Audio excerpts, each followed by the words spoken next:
Hey guys, what's up and welcome to another tutorial video. In this video, what I will be showing you is how you can trade stickers in Monopoly Go via Facebook. So, let's get started. To do that, what you can do is you can click on the bottom right album tab. You can enter and exit a few times, and there should be a tab which will appear, which will offer you to go to the official Facebook group of Monopoly Go so that you can actually join the group and chat with people and find people in the group who are willing to trade cards with you. Now, for some reason that's not going to appear for me, but there is one alternative that you can do, and let me go to Facebook to show you right quick. Alright, so for some reason it says that I don't have internet, even though I do, but now as you can see, I am in Facebook.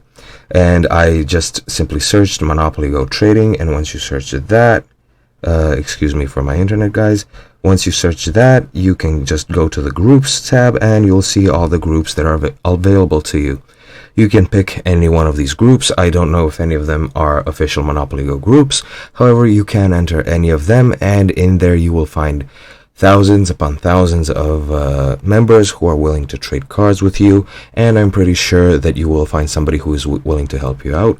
In most cases, what they will do is they will ask you to trade them your cards that they need, and then they'll give you their cards. However, you can do the same, and of course you can always try and search for somebody who has so many duplicates that they are just willing to help you out. That's pretty much it. That's how you actually trade cards via Facebook in Monopoly Go. I hope you enjoyed, and I hope you learned something new, and I'll see you guys in another video. Goodbye.